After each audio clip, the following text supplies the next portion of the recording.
berjuang, semoga nanti kembali dalam keadaan sehat dan selamat ya. Moga-moga pandemi COVID ini segera berakhir dan kita bisa berjumpa lagi dalam keadaan yang lebih baik dan lebih baik lagi. Terima kasih. Perkenalkan, nama saya Marvel Jonathan Vino Paninggiran dari Fakultas Psikologi. KKN yang dilangsungkan secara online ini mengusung dua tema, yaitu COVID-19 dan pembangunan berkelanjutan. Lokasi KKN saya tidak jauh dari tempat tinggal saya karena masih satu kelurahan, yaitu Serondol Wetan. Lebih tepatnya lagi ada di RW 17 dan RW 18 Kelurahan Serondol Wetan. Setiap wilayah memiliki permasalahannya masing-masing. Namun, pandemi COVID-19 yang sudah mewabah ini selalu menjadi masalah utama bagi seluruh masyarakat. Tidak terkecuali pada warga RW 17 Kelurahan Serondol Wetan. Bapak Pujo selaku Ketua RW 17 menjelaskan bahwa beberapa waktu lalu masih terdapat beberapa warga yang enggan untuk melapor jika dirinya terindikasi positif COVID-19.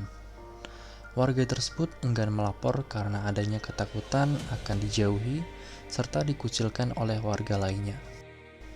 Selain itu, masih terdapat beberapa warga yang tidak percaya akan keberadaan COVID-19 karena menganggap COVID-19 merupakan sebuah hoaks semata. Hal tersebut mengakibatkan adanya keengganan untuk memakai masker saat beraktivitas di luar rumah. Namun, jika membicarakan tentang masker, masih banyak pula warga RW 17 yang masih belum paham mengenai cara pemakaian double masking yang benar. Masalah vaksinasi pun juga menjadi topik yang hangat dibicarakan di warga RW 17 Kelurahan Serondol Wetan. Bulan Juni hingga Juli lalu merupakan masa sulit bagi RT 1, dikarenakan kasus COVID-19 sudah mencapai puncaknya. Bahkan, RT 1 yang merupakan RW 18 termasuk dalam kategori zona merah. Sebagai info, zona merah merupakan istilah yang dipakai untuk menggambarkan tingkat penularan COVID-19 yang sudah sangat tinggi di suatu wilayah. Ketua RT 1, Bu Wiji, menjelaskan bahwa terdapat kurang lebih 9 keluarga yang terpapar COVID-19. Beberapa orang dari pihak keamanan pun juga sempat terpapar, sehingga terpaksa melakukan isolasi mandiri di rumah selama 2-3 minggu. Bapak Danang selaku Ketua RW 18 juga terpaksa meniadakan beberapa kegiatan rutin yang biasa dilakukan, seperti senam, tenis, rapat RT, hingga pasar yang terletak di depan pintu masuk perumahan Taman Setiabudi yang biasanya ramai di hari Minggu pagi. RT 1 yang berlokasi tepat di daerah depan perumahan Taman Setiabudi ini memiliki ciri khas jika dibandingkan dengan ketiga RT lainnya. Penduduk RT 1 merupakan penduduk dengan kelompok usia yang persebarannya cukup merata. Dengan latar belakang profesi pengusaha, dokter, serta pengajar, RT 1 terbilang sangat guyup dalam hal kegiatan sosial. Kegiatan sosial yang biasa dilakukan yaitu penggalangan dana untuk pihak keamanan, tukang sampah, dan lain-lain. Ibu Wiji membagikan beberapa dokumentasi RT 1 kepada saya beberapa waktu lalu. Beberapa foto dan video tersebut jelas menunjukkan adanya keakraban serta keterikatan antar tetangga. Bahkan, RT 1 memiliki slogannya sendiri, yaitu Guyup Saalawase, atau yang berarti rukun selamanya. Melihat situasi dan kondisi di RW 17 dan 18, saya yang berasal dari Fakultas Psikologi mencoba menilik dari sudut pandang kesehatan mental. Kedua lokasi KKN sama-sama menunjukkan adanya kepedulian terhadap tetangga. Oleh karena itu, saya memutuskan untuk mencari materi mengenai dukungan sosial ataupun semacamnya. Akhirnya, saya menemukan materi mengenai dukungan emosional. Dukungan emosional merupakan suatu bentuk kepedulian yang dapat kita berikan kepada orang lain saat mengalami situasi yang sulit. Hal ini sesuai dengan kondisi pandemi bahwa terdapat warga yang terpaksa harus isolasi mandiri di rumah dan mengalami kesulitan memenuhi kebutuhan hidupnya. Dukungan emosional juga selaras dengan program Bapak Ganjar Pranowo, yaitu Jogo Tonggo. Jogo Tonggo merupakan suatu program yang berfungsi untuk membantu tetangga yang sedang isolasi mandiri di rumah. Bantuan dapat berupa bahan makanan, makanan siap saji, maupun hal-hal bermanfaat lainnya. Atas dasar itu, saya berencana untuk melakukan psikoedukasi dukungan emosional pada masyarakat untuk memberikan bantuan pada tetangga yang sedang isoman. Program di RW 17 saya berikan melalui sosialisasi online lewat Zoom Meeting. Program ini merupakan program kolaborasi dengan teman-teman satu kelompok saya, di mana saya terfokus pada bidang saya yaitu kesehatan mental. Sehari sebelum sosialisasi, warga diberikan leaflet untuk mempermudah penyampaian materi dan dapat menjadi informasi jika sewaktu-waktu perlu. Saya juga memfasilitasi warga RW 17 untuk dapat menghubungi bantuan profesional lewat Himsi Jateng. Program pertama juga diberikan di RW 18, namun melalui media video dan buklet. Ibu Wiji meminta media video dikarenakan penyampaian materi yang mudah serta aman. Video berisikan mengenai pentingnya untuk bersikap peduli pada orang lain, khususnya tetangga.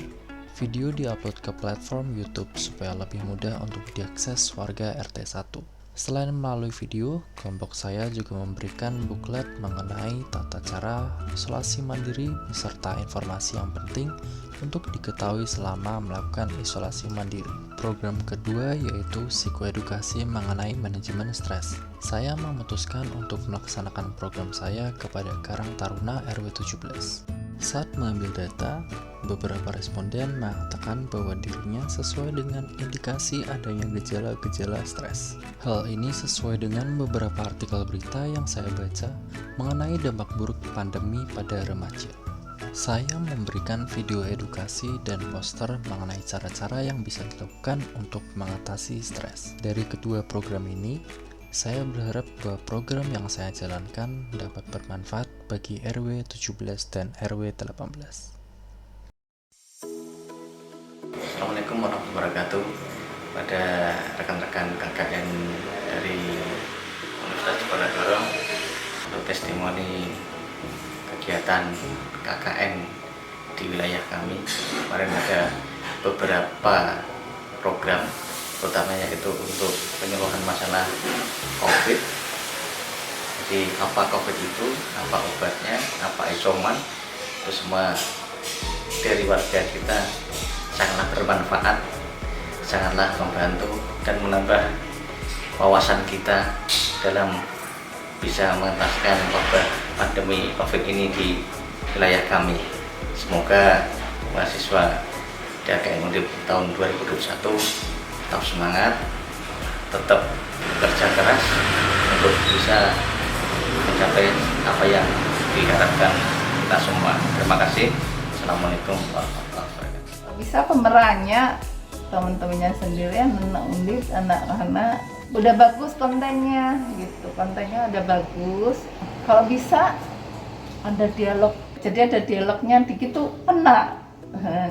Ternyata suka kalau ada dialog gitu ya, menyampaikan edukasi, kalau menggurui kan gitu, menyampaikan teks atau membaca berita gitu kan banyak. Tapi kalau ada dialognya sederhana, entah itu sederhana, yang bahasa sederhana lebih enak gitu kan. Kalau untuk mahasiswa peduli lingkungan sekitar, tapi itu ya tetap menjaga etika. Ibaratnya ada gunung meletus, ya turun, jangan, ibaratnya seperti itu. Tetap anak-anak sekarang kan beda, artinya luar biasa dalam arti itu luar biasa, ide-idenya banyak, tapi karena kecepatan kadang-kadang, nah yang lalu ada sedikit ditinggalkan. Nah itu biar seimbang juga antara aktivitas ini sama aktivitas fisiknya diimbangi. Nah ya, karena zaman sekarang, nah itu kalau nggak diimbangi, mungkin kegiatan berpikirnya banyak, fisiknya tidak kuat, ya bisa tumbang. Nah itu tetap dijaga, olah fisiknya seimbang, ya olah fisik, ya olah jiwa, semuanya seimbang lah. Terima kasih untuk semua pihak yang sudah terlibat dalam pembuatan video ini. Semoga kita semua selalu diberikan kesehatan dan dapat dipertemukan di kesempatan selanjutnya.